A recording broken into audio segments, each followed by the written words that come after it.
নমস্কার প্রিয় দর্শক, 2024-এ পশ্চিমবঙ্গে যে 7 দফায় লোকসভা নির্বাচন হতে চলেছে তার মধ্যে প্রথম 3 দফায় যে কেন্দ্রগুলোতে নির্বাচন হবে সেই কেন্দ্রগুলোর কোন প্রার্থী জয়লাভ করবে এবং কোন রাজনৈতিক দল কি অবস্থায় এই মুহূর্তে দাঁড়িয়ে আছে এবং আগামী দিনে কোন প্রার্থী কত ভোটে জয়লাভ করবে তা নিয়ে একটি জনমত সমীক্ষা রিপোর্ট আপনাদের সামনে তুলে ধরব। প্রথম কেন্দ্র কুচবিহার। এই কুচবিহারে 19শে এপ্রিল নির্বাচন আছে, অর্থাৎ প্রথম দফা নির্বাচন।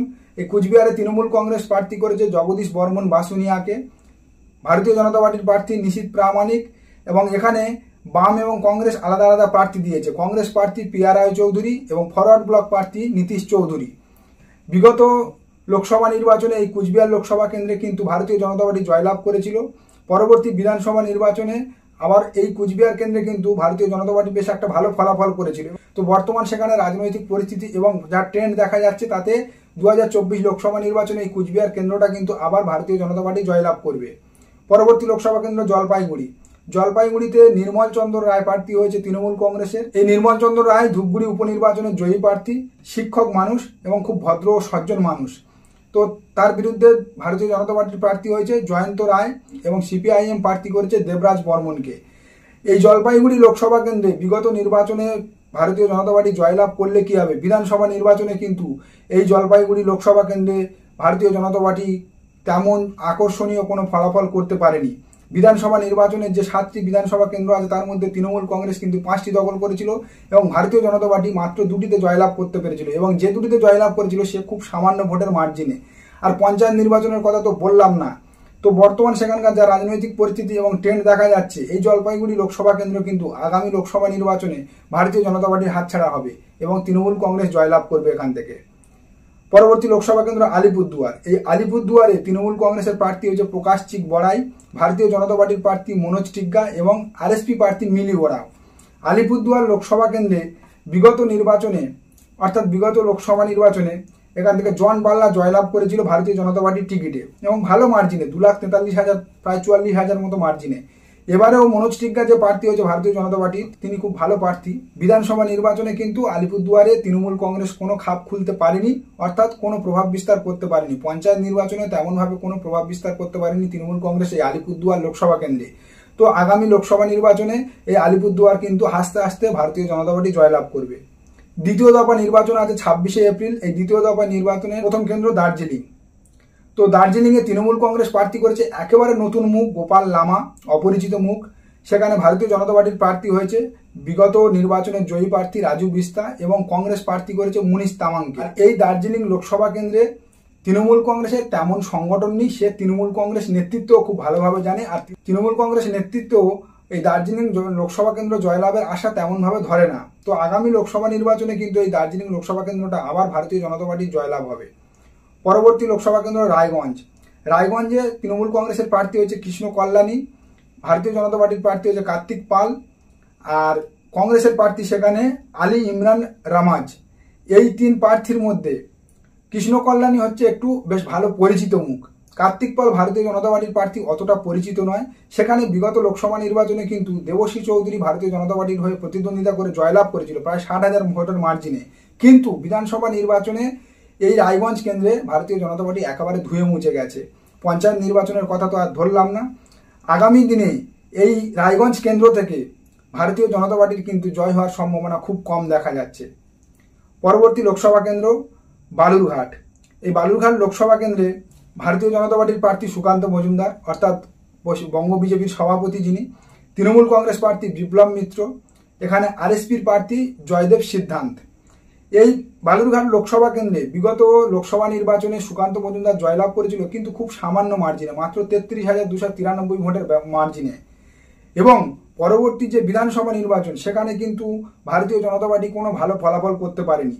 7টি বিধানসভার মধ্যে 4টি তৃণমূল কংগ্রেস জয়লাভ করেছিল এবং 3টি কোনো রকমে জয়লাভ করেছিল ভারতীয় জনতা পার্টি। এবং এই বালুরঘাট লোকসভা কেন্দ্রের ক্ষেত্রে একটা বিশেষ লক্ষণীয় বিষয় হলো যে পঞ্চায়েত নির্বাচন থেকে কিন্তু আরএসপি এই বালুরঘাট লোকসভা কেন্দ্রে ভালো ফলাফল করা শুরু করেছে। অর্থাৎ পঞ্চায়েত নির্বাচনে আরএসপি কিন্তু এই বালুরঘাট লোকসভা কেন্দ্রে প্রায় 18% ভোট পেয়েছিল। একসময় এই বালুরঘাট লোকসভা কেন্দ্র কিন্তু আরএসপির দখলে ছিল। তো আরএসপি যদি তাদের এই যে বিগত পঞ্চায়েত নির্বাচনের 18% ভোট ব্যাংক ধরে রাখতে পারে তাহলে কিন্তু আগামী লোকসভা নির্বাচনে এই লোকসভা কেন্দ্র থেকে অর্থাৎ অর্থাৎ বালুরঘাট লোকসভা কেন্দ্র থেকে সুকান্ত মজুমদারের জয়লাভটা কিন্তু খুব টাফ হয়ে যেতে পারে। আর তৃতীয় দফা লোকসভা নির্বাচন 7ই মে। এই তৃতীয় দফা নির্বাচনে মূলত 4টি কেন্দ্রের নির্বাচন আছে: মালদা উত্তর, মালদা দক্ষিণ, মুর্শিদাবাদ এবং জঙ্গিপুর। এই মালদা উত্তরে তৃণমূল কংগ্রেস প্রার্থী করেছে প্রাক্তন আইপিএস অফিসার প্রসূন ব্যানার্জিকে। সেখানে ভারতীয় জনতা পার্টির প্রার্থী হচ্ছে খগেন মুর্মু। খগেন মুর্মু বিগত লোকসভা নির্বাচনে ভারতীয় জনতা পার্টির জয়ী প্রার্থী এবং কংগ্রেসের প্রার্থী হচ্ছে মোস্তাক আলম। এই মালদা উত্তর লোকসভা কেন্দ্রে আবার আইএসএফও প্রার্থী দিয়েছে, আইএসএফ প্রার্থী মোহাম্মদ সোহেল। তো এই মালদা উত্তর লোকসভা কেন্দ্রে বিগত লোকসভা নির্বাচনে ভারতীয় জনতা পার্টি জয়লাভ করলেও পঞ্চায়েত নির্বাচন এবং বিধানসভা নির্বাচনে সেখানে কিন্তু ভারতীয় জনতা পার্টি প্রায় ধুয়ে মুছে গেছিল। সেখানে যা সম্ভাবনা দেখা দিয়েছিল মালদা উত্তর লোকসভা কেন্দ্রে তৃণমূল কংগ্রেসের জয়ের সম্ভাবনা বেশ অনেকটা ছিল, কিন্তু এই আইএসএফ প্রার্থী দেয় আইএসএফ কংগ্রেস এবং তৃণমূল কংগ্রেসের মধ্যে সংখ্যালঘু ভোট ব্যাংক কাটাকাটি হবে। আর এই কংগ্রেস তৃণমূল এবং আইএসএফ এর ভোট কাটাকাটির খেলায় মাঝখান দিয়ে ভারতীয় জনতা পার্টির প্রার্থী খগেন মুর্মুর জয়লাভ হয়ে যাবে। তৃতীয় দফা লোকসভা নির্বাচনে পরবর্তী লোকসভা কেন্দ্র মালদা দক্ষিণ। মালদা দক্ষিণে তৃণমূল কংগ্রেসের প্রার্থী হয়েছে শাহনাজ আলী রায়হান, ভারতীয় জনতা পার্টির প্রার্থী শিরূপা মিত্র চৌধুরী, কংগ্রেস প্রার্থী ঈশা খান চৌধুরী। এই মালদা দক্ষিণ কেন্দ্রটা কিন্তু বিগত লোকসভা নির্বাচনে কংগ্রেস জয়লাভ করেছিল, যদিও সেটা খুব সামান্য মার্জিনে। দ্বিতীয় স্থানে ছিল ভারতীয় জনতা পার্টির প্রার্থী শিরূপা মিত্র চৌধুরী, যে কারণে ভারতীয় জনতা পার্টি আবার এই শিরূপা মিত্র চৌধুরীর উপর ভরসা রেখেছে মালদা দক্ষিণ কেন্দ্র থেকে। কিন্তু এখানে যা দেখা যাচ্ছে তৃণমূল কংগ্রেস এবং ভারতীয় জনতা পার্টির মধ্যে মূলত ফাইট হবে, আর সেই ফাইট থেকে অল্প মার্জিনে হলেও কিন্তু এই কেন্দ্রটা আবার কংগ্রেসের হাতে চলে যেতে পারে। পরবর্তী লোকসভা কেন্দ্র মুর্শিদাবাদ। মুর্শিদাবাদে তৃণমূল কংগ্রেসের প্রার্থী আবু তাহের খান, ভারতীয় জনতা পার্টির প্রার্থী গৌরীশঙ্কর ঘোষ, সিপিআইএম এর প্রার্থী মোহাম্মদ সেলিম। বিগত লোকসভা নির্বাচনে এই মুর্শিদাবাদ লোকসভা কেন্দ্রে আবু তাহের খান প্রায় 2,26,417 ভোটের মার্জিনে জয়লাভ করেছিল এবং পরবর্তী বিধানসভা ও পঞ্চায়েত ভোটে এই মুর্শিদাবাদ লোকসভা কেন্দ্রে পুরো ঝড়ের গতিতে তৃণমূল কংগ্রেসের উত্থান ঘটেছে এবং পুরো মুর্শিদাবাদ কেন্দ্রটা বর্তমান তৃণমূল কংগ্রেসের একটা শক্ত ঘাঁটিতে পরিণত হয়েছে। সুতরাং আগামী লোকসভা নির্বাচনে এই কেন্দ্রটা হাসতে হাসতে তৃণমূল কংগ্রেস জয়লাভ করবে। পরবর্তী লোকসভা কেন্দ্র জঙ্গিপুর। জঙ্গিপুরে তৃণমূল কংগ্রেস প্রার্থী খলিলুর রহমান, ভারতীয় জনতা পার্টির প্রার্থী ডক্টর ধনঞ্জয় ঘোষ এবং কংগ্রেসের প্রার্থী মোর্তাজা হোসেন। এই তৃণমূল কংগ্রেসের প্রার্থী খলিলুর রহমান খুব ভদ্র, শিক্ষিত এবং সজ্জন মানুষ বলে জঙ্গিপুর লোকসভা কেন্দ্রে তার পরিচিতি আছে।